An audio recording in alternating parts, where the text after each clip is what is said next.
Bayangkan Anda baru saja diserahkan kunci ke sebuah entitas raksasa. Mungkin itu sebuah negara atau sebuah perusahaan multinasional yang sangat besar. Ya, sebuah tanggung jawab yang masif. Betul sekali. Tetapi kondisinya baru saja hancur lebur akibat konflik internal yang sangat brutal. Para pemimpin senior tewas atau mengundurkan diri. Dan masyarakat atau karyawan Anda terbelah menjadi faksi-faksi yang saling membenci. Dan infrastrukturnya juga pasti runtuh ya. Tepat.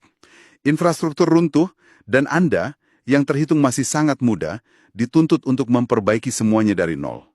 Tidak ada waktu untuk sekedar merayakan kemenangan. Yang ada hanyalah beban krisis yang luar biasa berat. Itu adalah sebuah posisi yang sangat genting. Sangat genting. Dan itulah persisnya posisi yang dihadapi oleh tokoh pewayangan kita, Pari Kesit. Menariknya, begini itu bukanlah sebuah skenario fiktif dari novel distopia masa kini ya.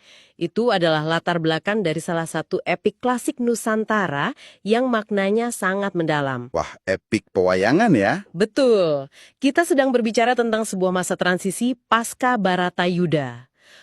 Sebuah perang saudara apokaliptik yang benar-benar menghancurkan tatanan dunia pada masa itu. Kondisinya sangat-sangat kritis. Nah, hari ini di sesi penelusuran mendalam kita memiliki sebuah misi yang sangat spesifik dan menurut saya cukup mengejutkan. Mari kita urai hal ini. Silakan, apa yang membuat ini sangat mengejutkan? Biasanya kan kita membedah jurnal manajemen dari universitas ternama atau buku panduan dari CEO di Silicon Valley. Tetapi kali ini kita akan membedah bagaimana lakon kuno berjudul Pari Kesit Jadi Ratu atau Pari Kesit Jumeneng Ratu ini ternyata menyimpan kerangka kerja manajemen risiko dan tata kelola pemerintahan yang sangat relevan untuk dunia modern. Oh, sebuah niti sastra. Ini sangat luar biasa. Benar, panduan ini datang dari refleksi analitis orang tokoh nasional. Beliau adalah politisi senior dengan rekam jejak lebih dari 3 dekade, yaitu Insinyur Ridwan Hisyam yang akrab disapa Bung RH. Penting untuk dicatat sejak awal ya, mengapa kita menggunakan kacamata Bung RH untuk melihat epik ini. Beliau itu tidak sedang mengajak kita sekedar bernostalgia dengan kesenian tradisional. Jadi bukan sekedar dongeng ya? Sama sekali bukan. Apa yang beliau bedah adalah sebuah niti sastra. Dalam tradisi kita, niti sastra itu ia adalah naskah akademik tentang filsafat kepemimpinan, etika pemerintahan, dan tata negara. Saya mengerti. Jadi ini lebih ke panduan struktural. Tepat sekali. Melalui refleksi Bung RH, kita diajak melihat kisah Pari Kesit yang merupakan putra dari Abimanyu dan Utari ini sebagai sebuah cetak biru. Cetak biru mengemai regenerasi kepemimpinan yang berbasis kompetensi dan moralitas. Saya harus mengakui ya, ketika pertama kali melihat materi sumber kita ini, saya cukup skeptis. Oh ya, mengapa skeptis? Karena seringkali kearifan lokal itu hanya dijadikan semacam kutipan motivasi yang terdengar indah. Anda tahu kan, bagus di atas kertas, namun sangat sulit diaplikasikan di dunia nyata. Iya, saya paham kekhawatiran itu. Itu sering terjadi. Tetapi disinilah bagian yang sangat menarik. Gagasan pertama yang disajikan oleh Bung R.A. langsung membongkar asumsi dasar kita tentang bagaimana kita memandang kekuasaan itu sendiri. Apa tepatnya yang beliau soroti di awal? Beliau menegaskan bahwa kekuasaan itu sama sekali bukan garis finish, bukan sebuah piala, melainkan sebuah sarana pengabdian mutlak bagi rakyat. Hal yang sangat memukau di sini adalah pergeseran paradigma tersebut. Paradigma itulah yang menjadi fondasi utamanya. Coba Anda lihat realitas politik atau dunia korporat saat ini. Tentu, sangat kompetitif. Sangat kompetitif, dan seberapa sering kekuasaan dilihat sebagai sebuah piala kemenangan. Seseorang memenangkan pemilihan, atau diangkat menjadi direktur utama, dan narasi yang langsung muncul adalah, saya menang, saya berkuasa, urusan selesai. Benar, seolah-olah itu adalah akhir dari perjalanan. Nah, pemimpin dengan paradigma piala ini akan menghabiskan seluruh masa jabatannya hanya untuk mengamankan etalasenya. Dia sibuk merawat egonya dan memastikan tidak ada lawan politik yang mencuri piala tersebut. Jadi kalau kita pakai kacamata Pari Kesit ini, kekuasaan itu ibarat sebuah kendaraan berat ya? Kendaraan berat, analogi yang menarik. Iya. Kekuasaan itu bukan piala emas yang dipajang di lemari kaca, melainkan ibarat sebuah ekskavator raksasa. Anda kan tidak duduk di dalam ekskavator sekedar untuk berfoto-foto. Tentu saja tidak, itu sama sekali tidak masuk akal. Anda menggunakannya untuk mengeruk tanah, meratakan jalan, dan membangun fondasi untuk kehidupan orang lain. Benar begitu? Analogi ekskavator Anda itu sangat presisi, dan mari kita perdalam sedikit analogi ini.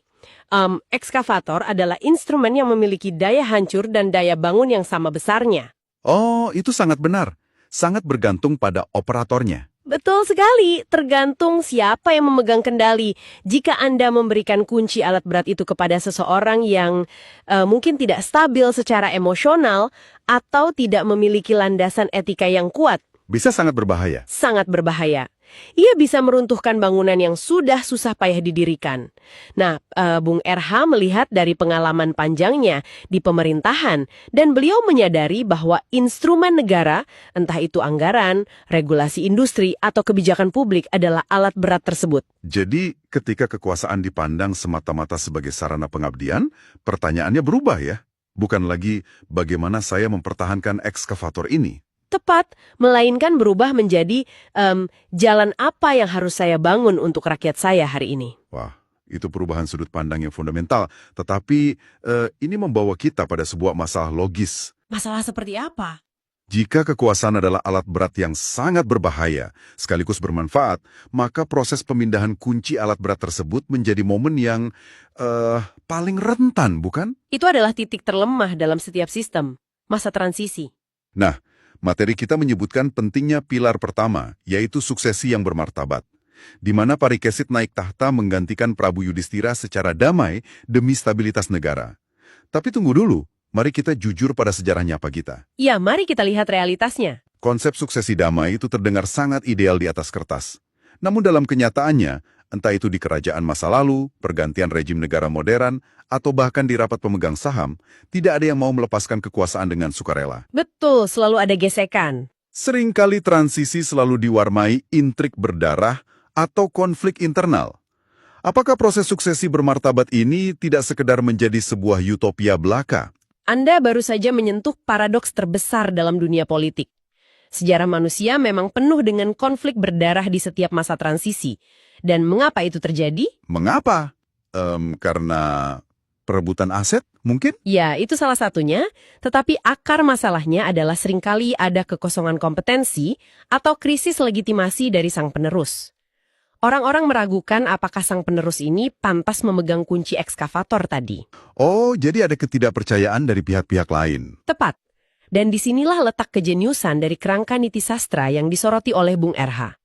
Suksesi yang damai itu tidak terjadi di ruang hampa.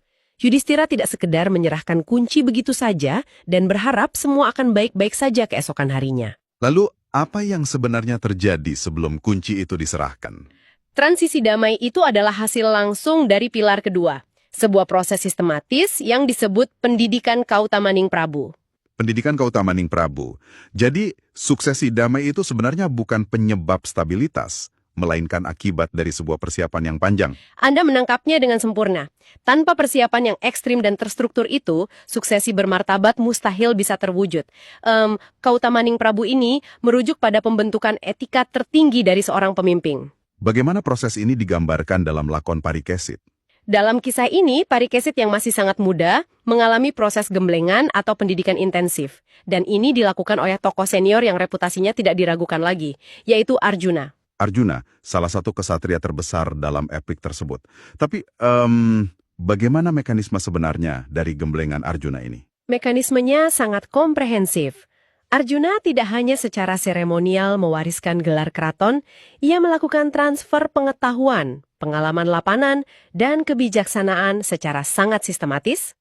Kalau boleh saya menantang sedikit pemikiran ini ya, jika pendidikan ini hanya sekedar duduk di kelas dan mendengarkan petuah moral dari Arjuna, saya rasa itu tidak akan cukup. Tentu tidak cukup. Iya kan? Tidak akan cukup untuk membungkam para jenderal atau politisi senior Hastinapura yang mungkin merasa diri mereka jauh lebih berhak atas tahta daripada seorang anak muda yang minim pengalaman seperti Parikesit. Itu adalah analisis yang sangat tajam. Memang, Mentoring yang dilakukan Arjuna sama sekali bukan sekedar memberikan wejangan moral sambil minum teh. Ini adalah transfer kompetensi teknis sekaligus legitimasi politik. Oh, legitimasi politik. Itu kata kuncinya. Sangat krusial. Bayangkan begini, ketika seorang figur sekaliber Arjuna, pahlawan perang terbesar yang sangat ditakuti sekaligus dihormati oleh semua faksi politik yang ada. Iya, pengaruhnya pasti sangat besar. Nah, ketika figur sekuat itu menghabiskan sebagian besar waktunya secara publik untuk mendidik Parikesit, ia sebenarnya sedang mengirimkan sinyal politik yang sangat kuat kepada seluruh negeri. Saya mulai membayangkan dampaknya. Sinyal seperti apa bunyinya? Sinyalnya berbunyi, anak muda ini berada sepenuhnya di bawah perlindungan saya, dan dia memiliki kapasitas intelektual serta emosional yang telah saya validasi sendiri. Wow. Itu membungkam segala bentuk keraguan secara instan. Tepat sekali.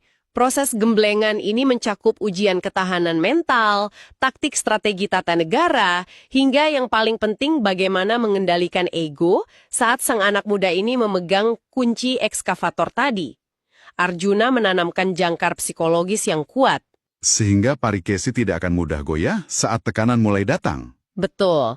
Dan persiapan matang inilah yang menutup rapat celah bagi para oportunis. Legitimasi kuat dari Arjuna membuat faksi-faksi yang tadinya mungkin berniat melakukan kudeta diam-diam, akhirnya mundur teratur. Karena mereka tahu, berhadapan dengan Parikesit berarti berhadapan dengan Arjuna juga. Jadi transisinya benar-benar bisa berjalan damai.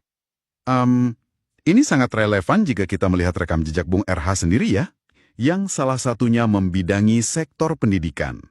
Tampaknya beliau memahami betul dari lakon ini bahwa kurikulum kepemimpinan yang tangguh itu tidak bisa instan. Fakta itu sangat sejalan. Ketika Bung RH mengurusi ranah pendidikan, pariwisata, pemuda, dan olahraga, beliau sangat banyak bersentuhan dengan fondasi pengembangan sumber daya manusia bangsa ini. Membangun karakter tidak bisa seperti membalik telapak tangan. Tentu saja tidak. Membentuk seorang Parikesit modern, itu tidak bisa dilakukan hanya dengan program pelatihan kepemimpinan kilat selama 3 hari di hotel. Ya, sekedar mendapat sertifikat dan selesai. Benar. Ia membutuhkan mentor-mentor senior yang rela untuk turun gunung. Mentor seperti Arjuna yang berdedikasi memastikan generasi berikutnya benar-benar memiliki kautamaning Prabu tersebut. Karena kepintaran otak bisa didapat dari buku bacaan, Tetapi ketahanan etika dan mentalitas itu hanya bisa didapat dari tempaan serta keteladanan yang berkesinambungan dari para pendahulu. sangat mendalam. Mari kita bawa diskusi ini ke tahap berikutnya. Kita masuk ke pilar ketiga dan keempat. Katakanlah sistem mentoring Arjuna ini berjalan sukses. Oke, skenario sukses. Sang pemimpin muda, Parikesit, sudah mengantongi legitimasi penuh. Kunci alat berat, ekskavator kekuasaan tadi, sudah diserahkan dengan sangat damai. Apakah tugasnya selesai sampai di situ? Tentu saja, itu baru permulaan. Tepat. Karena begitu Anda duduk di kursi kekuasaan, realitas lapangan yang sangat kotor akan langsung menampar Anda. Sumber kita menyebutkan adanya ujian berat dari seorang tokoh antagonis. Ya, tokoh bernama Kertiwindu. Benar, Kertiwindu. Ia digambarkan terus-menerus memprovokasi dan menghasut tokoh lain yang bernama Durso Subolo. Nah, inilah realitas tata negara yang membuat niti sastra ini menjadi sebuah naskah manajemen resiko yang sangat brilian. Kehadiran Kertiwindu dalam cerita ini sama sekali bukanlah sebuah kebetulan dramatis. Jadi dia mewakili sesuatu yang lebih besar. Ya, ia adalah sebuah keniscayaan dalam setiap sistem pemerintahan atau organisasi besar. Kertiwindu merepresentasikan para pemburu rente, provokator politik kelas kakap, atau oligarki korup. Atau siapa saja yang kepentingannya terganggu oleh pemerintahan yang bersih. Tepat sekali. Mereka ini sangat cerdik. Mereka tahu bahwa mereka tidak bisa lagi melawan legitimasi Parikesit secara frontal. Karena ada bayang-bayang Arjuna tadi. Lalu taktik apa yang mereka gunakan? Taktik pengecut namun efektif. Mereka mengadu domba, mereka bergerak di bawah tanah mencari kelemahan, menyebar hoaks, dan memprovokasi orang-orang terdekat di sekitar sang pemimpin. Jika boleh saya menyumbangkan sebuah analogi biologis di sini ya. Silakan, saya suka analogi Anda. Ini sangat mirip dengan cara kerja sistem imun di dalam tubuh manusia, bukan? Provokator seperti Kertiwindu ini bertindak persis seperti virus yang terus bermutasi di dalam darah. Oh, itu perbandingan yang sangat akurat. Virus kan jarang sekali menyerang organ utama secara langsung dan terbuka. Ia akan mencari celah pada sel yang sedang lemah, memanipulasi informasi genetik, dan akhirnya membuat tubuh negara itu menyerang dirinya sendiri. Analogi sistem imun Anda sangat tajam. Mari kita kembangkan lebih jauh. Bagaimana sebuah negara atau tubuh dalam analogi Anda bisa bertahan dari virus politik yang terus bermutasi tersebut? Atau penawar dari niti sastra ini? Bung RH menekankan bahwa jawabannya ada pada integritas dan keteguhan hati sang pemimpin. Integritas inilah sel darah putihnya. Pilar ketiga. Integritas sebagai sel darah putih. Menarik? Dan integritas di sini bukan hanya sekedar sifat pasif, seperti jujur tidak mengambil uang negara. Ini adalah sebuah mekanisme aktif yang telah ditanamkan sedari awal melalui pendidikan ketat Arjuna tadi. Bagaimana mekanisme aktif ini bekerja di lapangan? Ia bekerja secara proaktif untuk mendeteksi antigen. Antigen ini wujudnya bisa berupa janji-janji manis, investasi bodong, atau ancaman terselubung dari para kartiwindu modern. Integritas sang pemimpin menetralisir semua itu sebelum infeksi tersebut berubah menjadi kebijakan publik yang merusak. Jadi, integritas itu bukan sekedar perisai yang dia menahan pukulan ya. Ia ibarat sebuah algoritma aktif pendeteksi ancaman dini. Tepat, algoritma moral. Tetapi, mari kita letakkan ini dalam konteks nyata yang sangat praktis. Sangat mudah bagi kita bersuara di sini mengatakan, seorang pemimpin harus berintegritas penuh. Ya, diucapkan memang mudah. Namun, ketika seorang pemimpin benar-benar menghadapi lobi-lobi tingkat tinggi, katakanlah ada tekanan politik luar biasa dari donatur kampanye, atau godaan proyek infrastruktur bernilai triliunan rupiah. Ujian yang sebenarnya. Ya, keteguhan hati itu pasti akan diuji sampai ke batas maksimalnya, sampai rasanya mau patah. Bagaimana integritas gaya parikesit ini bisa benar-benar mencegah negara agar tidak hancur dari dalam? Disitulah kita melihat letak ujian sesungguhnya dari Kauta Maningprabu. Bayangkan seorang pemimpin yang hanya membekali dirinya dengan kecerdasan teknokratis murni. Maksudnya, dia sangat ahli dalam hal teknis. Iya, katakanlah ia sangat jenius dalam menghitung proyeksi finansial atau merekayasa pasal undang-undang. Tetapi, ia tidak memiliki kedalaman spiritual dan moral. Pemimpin seperti ini akan sangat mudah dimanipulasi oleh taktik kertiwindu. Mengapa bisa begitu mudah? Karena kertiwindu akan datang membawa presentasi dan data-data palsu. Data yang dirancang sedemikian rupa agar di atas kertas terlihat sangat menguntungkan kas negara. Padahal di baliknya ada agenda tersembunyi. Tepat. Padahal di baliknya tersembunyi jebakan utang jangka panjang atau izin eksploitasi yang menyebabkan kerusakan ekosistem permanen. Nah, bedanya, pemimpin yang sudah digembleng etika kepemimpinannya akan memiliki intuisi moral yang tajam. Dia tidak akan mudah silau oleh angka di atas kertas. Betul. Dia tidak hanya menganalisis angka keuntungan. Dia secara refleks akan bertanya, tunggu dulu, siapa sebenarnya yang paling diuntungkan dari kebijakan ini secara sepihak? Apakah ini pada akhirnya akan memecah belah keutuhan rakyat saya? Pertanyaan-pertanyaan kritis yang lahir dari etika ya? Yap. Dan dengan keteguhan menolak segala bentuk provokasi manis tersebut, segala upaya adu domba dari dalam pada akhirnya akan gagal total. Sistem kekebalan tubuh negara tetap terjaga utuh. Dan menjaga sistem kekebalan tubuh negara ini menjadi teramat krusial. Karena kita tahu, misi utama parikesit bukanlah sekedar bertahan hidup dan menikmati kenyamanan di dalam istana. Jelas bukan. Dia punya tugas sejarah yang jauh lebih besar. Dia memiliki beban sejarah yang masif. Mengingat kembali latar belakang cerita kita di awal tadi, Hastinapura ini adalah negara yang benar-benar habis terbakar perang saudara. Hal ini membawa kita pada gagasan besar berikutnya, yaitu pilar keempat dari refleksi Bung RH. Peran pemimpin sebagai simbol kebangkitan nasional. Benar sekali, dan ini adalah esensi nyata dari proses pemulihan sebuah entitas yang hancur. Jika kita telusuri pemikiran beliau, Bung RH menarik sebuah garis lurus yang sangat nyata antara kondisi kehancuran Hastinapura pasca Baratayuda dengan kondisi kebangsaan di dunia modern kita. Dunia yang seringkali dihempas oleh berbagai krisis bertubi-tubi. Betul, entah itu badai krisis ekonomi global, hantaman pandemi yang melumpuhkan, atau bahkan polarisasi sosial politik yang sangat ekstrim pasca pemilihan umum. Parikesit di sini bukan sekedar administrator negara yang menandatangani dokumen. Dia harus menjadi sesuatu yang lebih besar dari birokrasi. Ia adalah manifestasi hidup dari harapan baru. Tugas utamanya adalah membangkitkan kembali urat nadi ekonomi yang mati suri, membangun kembali puing-puing infrastruktur yang hancur, Dan mungkin yang paling menantang dari semuanya, menyatukan kembali masyarakat yang saling curiga dan bermusuhan pasca konflik, menyembuhkan trauma kolektif sebuah bangsa, dan bisa diukur daripada menyembuhkan trauma sosial di akar rumput. sangat masuk akal. Oleh karena itu, Parikisit benar-benar harus berdiri kokoh sebagai simbol kebangkitan. Dan jika Anda perhatikan polanya, semua elemen pilar yang telah kita bahas sejak tadi saling terhubung. Ya, sebuah kesatuan sistem. Mulai dari memandang kekuasaan hanya sebagai sarana, alat berat, lalu suksesi yang damai tanpa darah, proses pendidikan intensif dari Arjuna, hingga keteguhan ekstra melawan provokator dari dalam. Betul, semuanya bermuara pada satu tujuan akhir ini, agar energi vital bangsa tidak lagi terkuras habis untuk mengurus konflik dan intrik internal, melainkan difokuskan seluruhnya, tanpa sisa, untuk kebangkitan nasional. Wah, penjelasan Anda baru saja menjembatani seluruh narasi epik kuno ini dengan profil Bung Erha sendiri secara langsung. Ya, itu adalah benang merah yang sangat jelas. Sedari pagi, kita sibuk membedah filosofi niti sastra ini.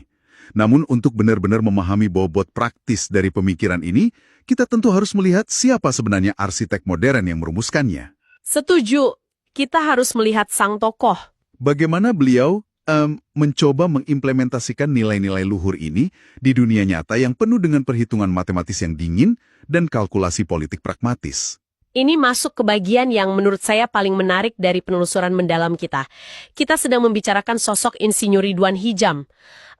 Beliau ini sama sekali bukan seorang budayawan teoretis yang hanya duduk nyaman di Menara Gading. Beliau adalah pelaku sejarah, politisi lapangan yang bertahun-tahun berkecimpung langsung di pusat pembuatan kebijakan negara. Coba kita perhatikan data rekam jejak beliau. Silahkan.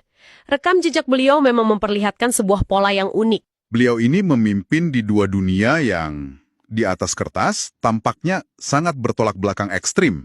Di satu sisi, seperti yang sudah kita singgung sedikit sebelumnya, untuk periode 2014 hingga 2017. Komisi yang membidangi pendidikan, pariwisata, pemuda, dan olahraga. Betul.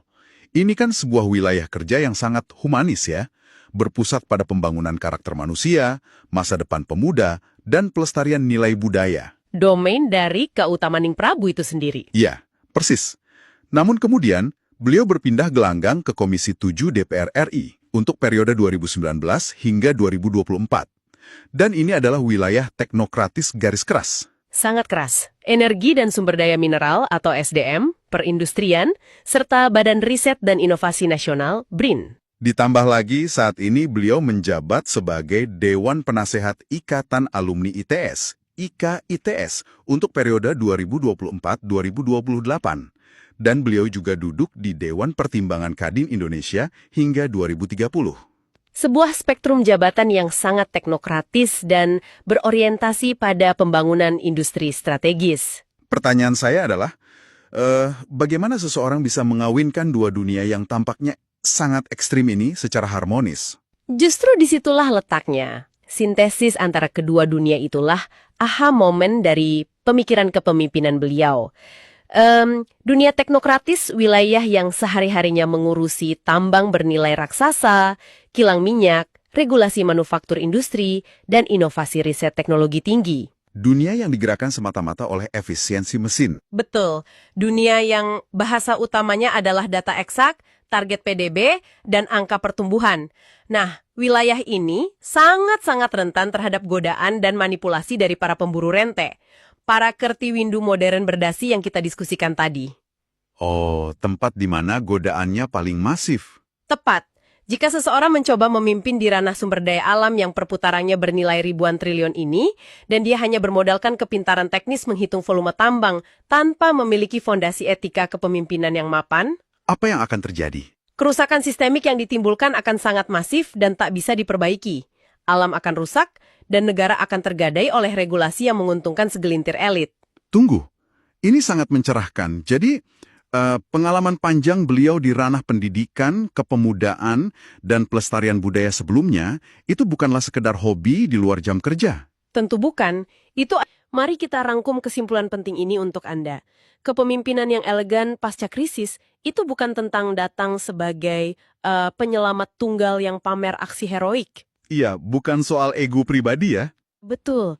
Ini adalah tentang estafet kebijaksanaan yang mulus, integritas yang kebal terhadap provokasi murah, dan pemahaman bahwa kesuksesan seorang senior itu diukur dari seberapa baik ia menyiapkan penerusnya. Sebuah pandangan yang menempatkan pengabdian jauh di atas segalanya. Benar sekali. Dan ini membawa kita pada sebuah pemikiran terakhir untuk Anda renungkan. Silahkan.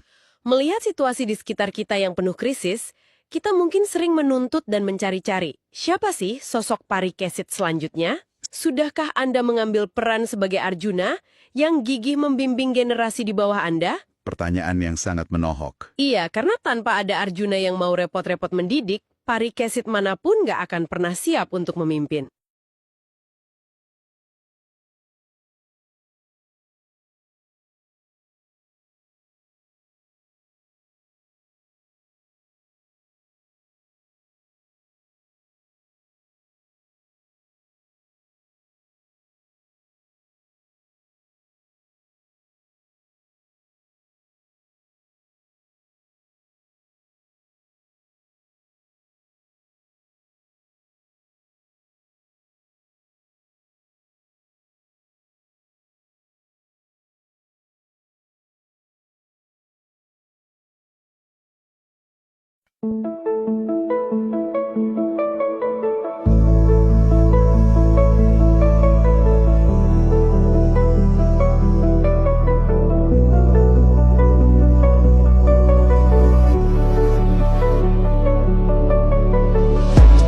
Dari Sabang sampai Merauke,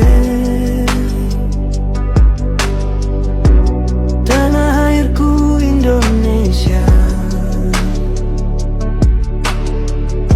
bersatu dalam keberagaman.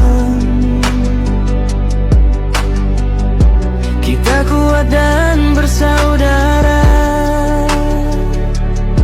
dengan Pancasila. Kita teguh dan berani membangun bangsa untuk Indonesia yang lebih baik. Salam Nusantara, kita bersatu dengan cinta dan kasih sayang. Kita maju, Bhinneka Tunggal Ika.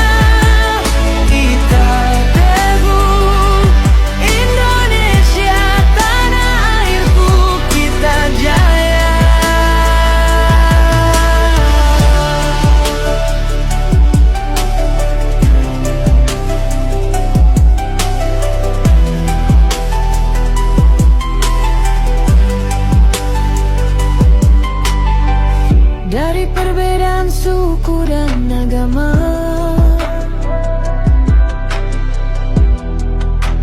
kita bersatu